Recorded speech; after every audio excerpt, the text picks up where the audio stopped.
A very good morning. You're watching NDTV World. I'm Divya. We have a whole lot lined up for you, including violation of a ceasefire along the line of control that has now been reported for the fourth consecutive night. Pakistan has been initiating those attacks, and of course that firing that's been taking place and being reported. India has no choice but to retaliate. We'll get you details. First, let's get you the headlines. Fire across LoC. Indian troops have responded swiftly. This is the fourth straight night of ceasefire violation that's been reported along the line of control. It's the Pakistani army extending its length of ceasefire violation.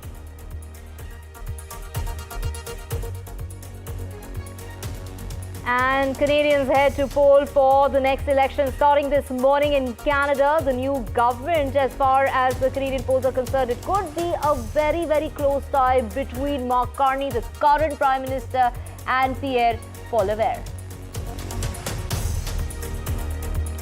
And an SUV rammed into a crowd of hundreds of people in Vancouver's a very crowded street festival. At least 11 people have died, 20 others have been injured after that car rammed, attacking people. The suspect has been named and charged with murder. At least 28 people to 40 people, in fact, have died because of an explosion that took place at that Iran port. Over 1,200 people have been injured.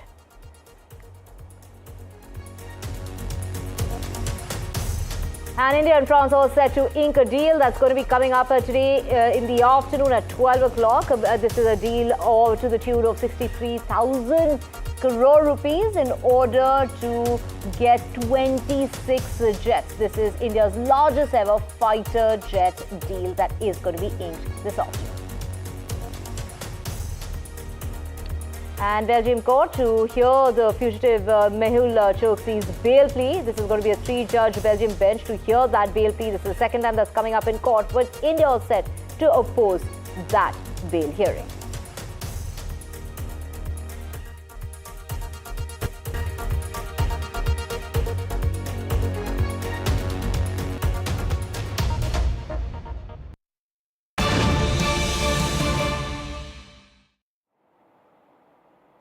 A very good morning. Let's get your latest, and this is breaking news coming in regard to Pakistan continuing to resort to unprovoked firing that's been taking place now for the fourth consecutive night. Pakistan army posts are initiating these small arms fire across the line of control in areas opposite to Kupwara and the Poonch districts. Now, the Indian troops have been responding swiftly and also effectively. To know more on this, Shiv joining us from Srinagar. Shiv, take us through the details. This is the fourth consecutive night and, this is absolutely unprovoked. What is Pakistan doing and leaving India no choice but to retaliate? Well, this is the fourth consecutive night of ceasefire violations since the Pahalgam terrorist attack, which was ordered by the Pakistan deep state. And this night of ceasefire violations that took place last night, the fourth night, constitutes an escalation because for the first three nights, the ceasefire violations were largely concentrated in the Kashmir areas of the line of control north of the Pir Panjal range of mountains which separate, the Kashmir Valley from the Jammu division. But last night, I'm told by my sources in the army that there was, a big escalation. There's a major ceasefire violation south of the Pir Panjal range in Poonch. So that marks a first time and shows that the Pakistan army is not only increasing the intensity of the ceasefire violations, but extending the scope of them to many more Pakistan army posts. You're right when you say that all of these ceasefire violations have been completely unprovoked. It's always the Pakistani side that opens fire first, using mostly medium machine guns and light machine guns. And then India has been responding. So far, no casualties, thankfully. But if the caliber of the weapons goes up, and there's every chance that it actually could, given that this is a clear design by the Pakistan army to escalate things and elevate tensions on the LoC, then expect that there could be casualties perhaps on both sides. Let's hope that doesn't happen on the Indian side. But what is very clear is that this is no one-off. This isn't just one little Pakistan army post, trying to, fire and make a noise on the line of control. This is a multiplicity of Pakistan army posts. I'm told as many as 27 Pakistan army posts along the entire stretch of the line of control, both north and south of the Pir Panjal range, that have been provoking with this fire. It appears to suggest that the Pakistan army's leadership directive is to keep the LoC active, make that one of the the prominent aspects of what's happening post-Pahalgam, and therefore try and distract from everything else that's happening in the Pakistan army right now. Remember, the Pakistan army has suffered extensive casualties in Balochistan, in Khyber Pakhtunkhwa.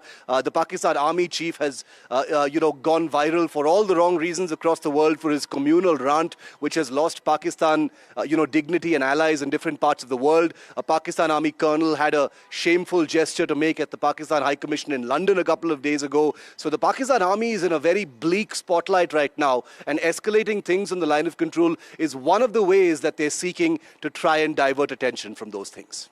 Right, and fortunately, Shiv, no casualties have been reported. We will keep coming back to you for more on this.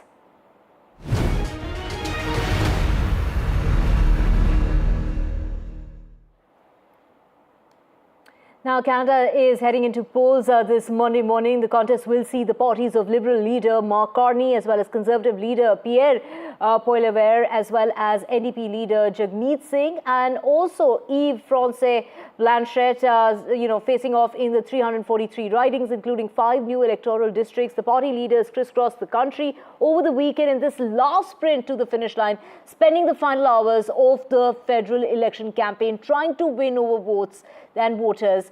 As far as this very tight race is concerned, it is, of course, the Conservative leader Pierre, who started off in British Columbia on Saturday, finishing off, as far as the weekend is concerned, with campaign stops in Ontario, and he campaigned in the Vancouver area as well, including in Surrey, as well as the rally in Delta, where he did not take questions from the media. Here are details of everything you need to know so far.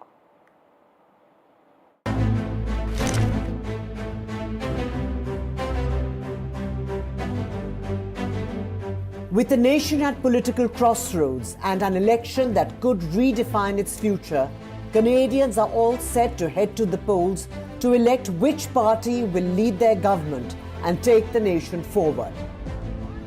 On April 28th, Canadians will cast their votes in perhaps the most pivotal election in recent history. With the economy faltering, tension with the US escalating, and the resignation of a former Prime Minister still echoing, the country faces a moment of reckoning.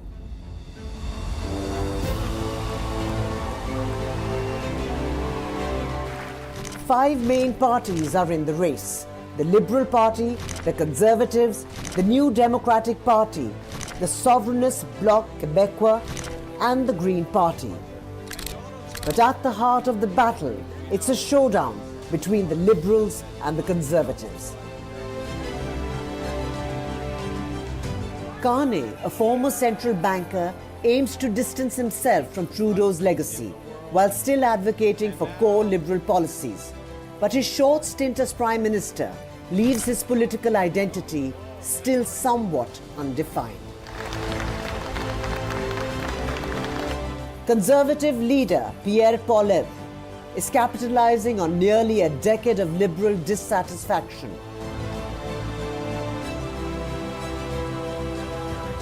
His message is clear and relentless. After 9 years of Liberal rule, it's time for change. Poilievre is channeling voter frustration into momentum, zeroing in on the daily struggles of Canadians, from immigration concerns and rising crime to the crushing cost of living. Adding fuel to the fire is an increasingly hostile trade war with the US. Trump's repeated threats, including calls to make Canada the 51st US state, has intensified tension and turned foreign policy into a central election issue. For India, the Canadian election comes in the shadow of strained ties due to Trudeau's policies that promoted and sheltered Khalistanis. Will a new Prime Minister mean a new chapter in Delhi-Ottawa ties? Remains to be seen. Bureau Report, NDTV World.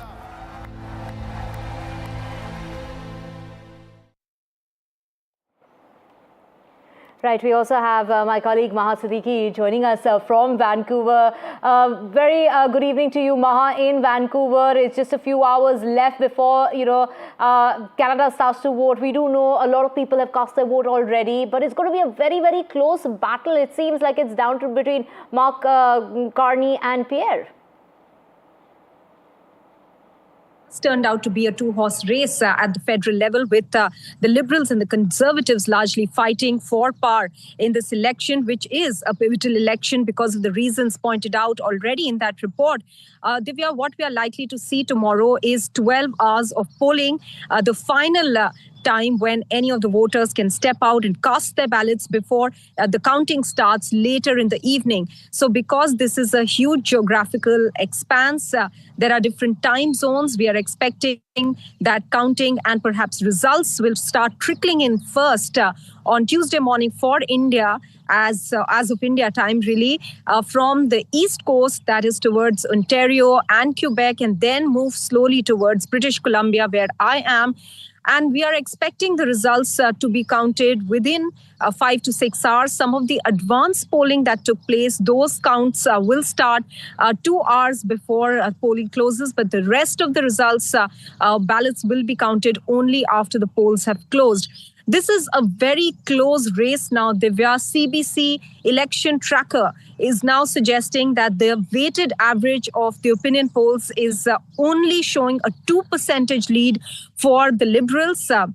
They were leading by a sizable margin up a couple of weeks ago, but that gap has now been closed, and both the leaders, that is Mark Carney and Pierre, have put in their best shot in the last few laps of this election campaign, urging voters to come out, cast their ballots specifically to give a majority to either of them, considering that only a person in majority, a prime minister who has a majority, will be able to take on with firmness US President Donald Trump. And that really has been top of the voters' mind towards the end. The trade war with US, the annexation threat from the US is something that has overtaken issues, the domestic issues, which had been making headlines for the last 1 year, which was inflation and the housing crisis.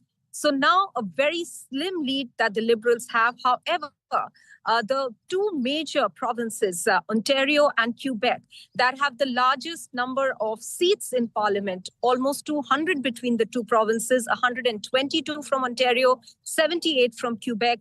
These are the two provinces really that the Liberals can hang on to, because they are showing a clear lead in those two provinces, and that could be really a clincher for that party during these elections. But of course, the voters will speak, and they will speak loud and clear tomorrow. 12 hours of voting on Monday for Canada, and this is the last time that the Canadians can vote in this election. The advanced polling, the polling, special polling ballots for students, the special ballots for those who are out of the country are all closed last week, and only on Monday now people can step out and vote. Right, one of the most consequential elections to be held in years. Let's just also, talk our viewers through the issues at hand and what are the key issues that the voters are facing this time around. Let's listen in.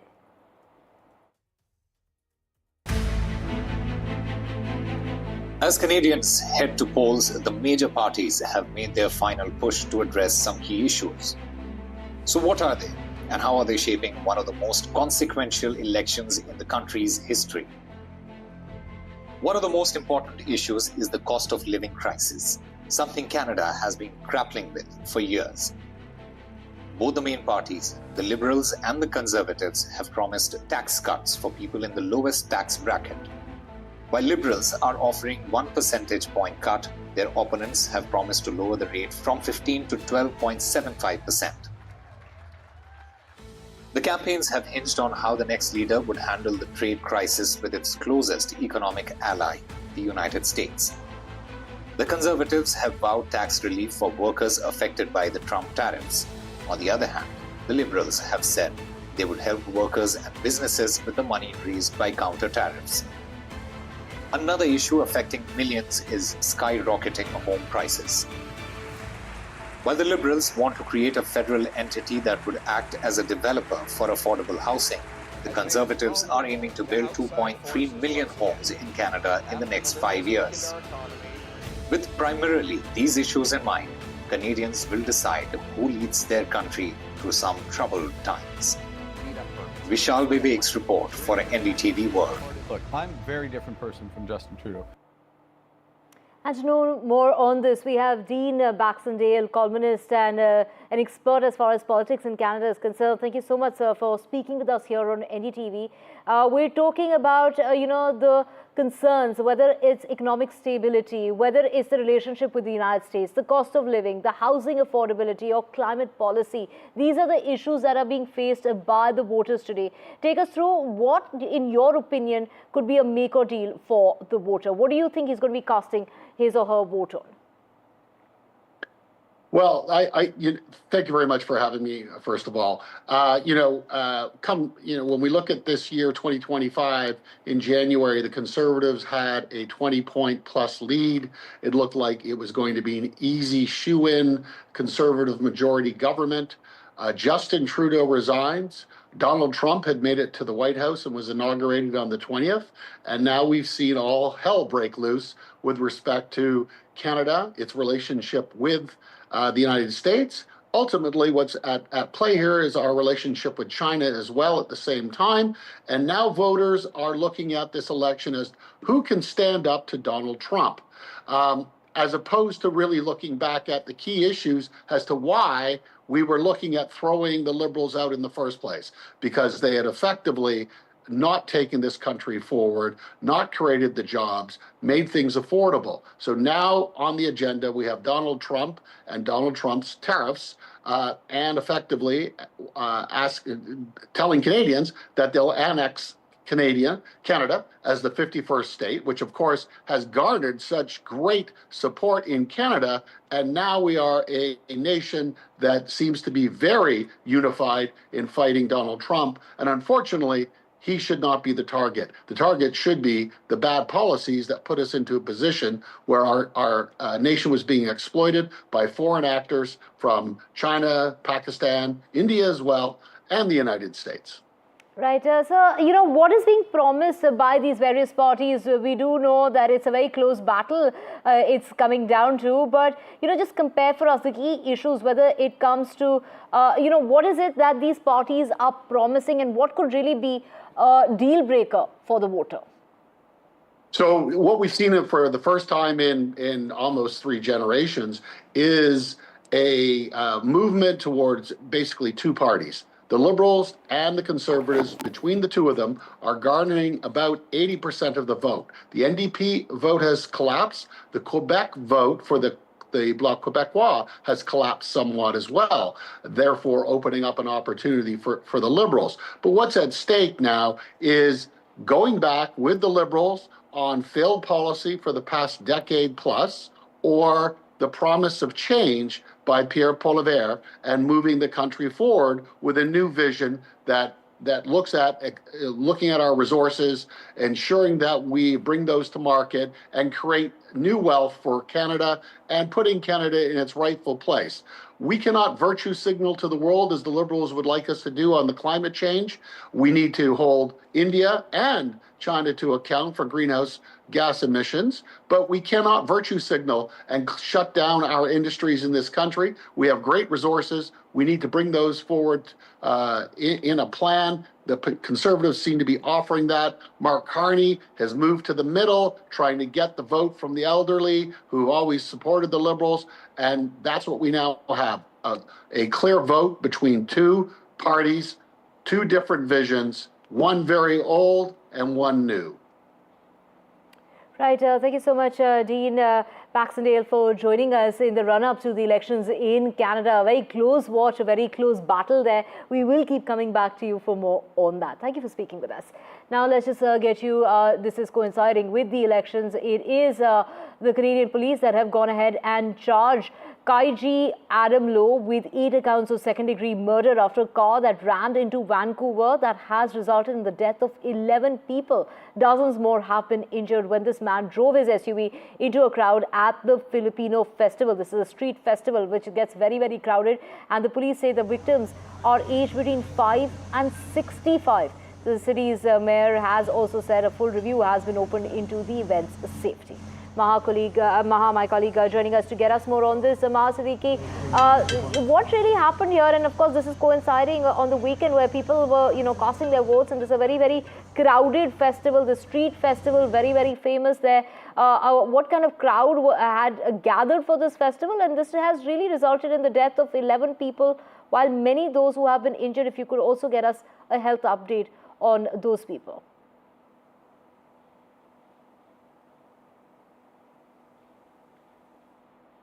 So the police have gone ahead and charged this man who took his SUV and just rammed into people who had gathered for the street festival. There were 11 people who died and dozens have been injured when this man just drove his SUV into the crowd who had gathered at the Filipino festival. So this man has now been charged. The police have named the man, they've charged the man, and this really coincides with the elections taking place in Canada. So very shocking news coming out of Canada. Very, very tragic and very sad news.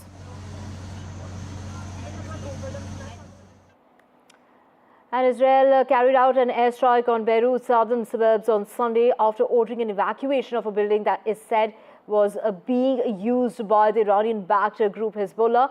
Now, the attack occurred despite a ceasefire that came into force 5 months ago, which put an end to the conflict between Israel and the military group.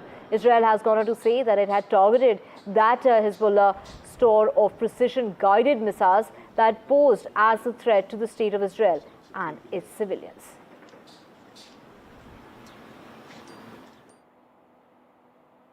And in Iran, anger is mounting after a massive explosion that took place at a port that killed at least 40 people and injured over 1,000 people. Fire is still burning as toxic smoke engulfs the area, and early reports have suggested improper storing of rocket fuel may have triggered the blast. The president has ordered an investigation, but many Iranians are blaming the government's incompetence, with nearly 80% of Iran's imports routed through the port.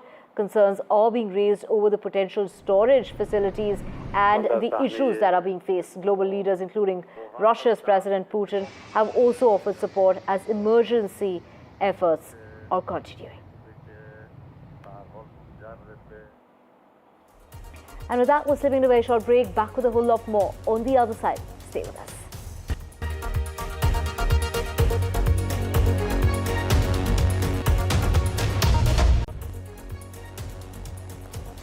Welcome back. Let's just get you a very crucial deal that's coming up between India and France, and this is a deal of to the tune of 63,000 crore rupees to get 26 Rafale fighter jets from France. That's expected to be signed today in the afternoon at about 12 o'clock, set to dominate the skies from the aircraft carriers INS Vikrant and INS Vikramaditya. These advanced jets will bolster India's maritime power, countering threats in the Indian Ocean. The Rafale is widely considered among the most capable fighters of its class in the world and is only operated presently by the French Navy.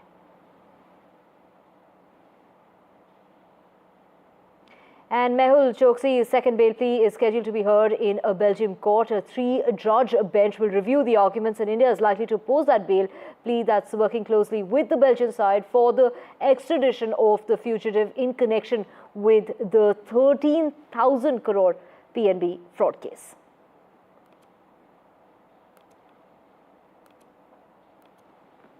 And let's just get you some sports news now. And India has decided to pull out of the Central Asian Volleyball Championship scheduled to take place in Islamabad. This volleyball championship will be taking place from the 28th of May to the 4th of June. This decision really has come about after the Indian government's cancellation of the NOC, the no objection certificate for the tournament, citing the recent Pahalgam terror attacks.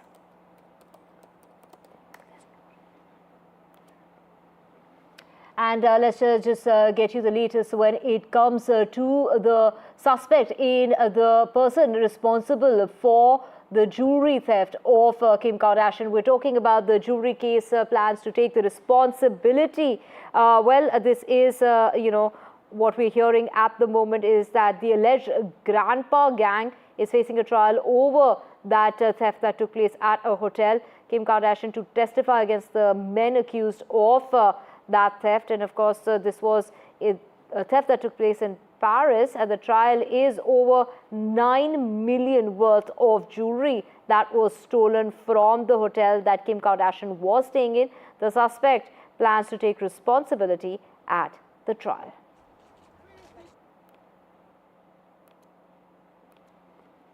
Now, let's just get you more on this in regard to more news coming in, and that's Greenland and Denmark have agreed to strengthen their ties in response to US President Donald Trump and his interest in taking control of the areas located in the Arctic island. Their leaders have gone on ahead and said after talks in Copenhagen, Greenland's new Prime Minister has landed in the Danish capital over the weekend for a 3-day visit in a display of unity between the mineral-rich island.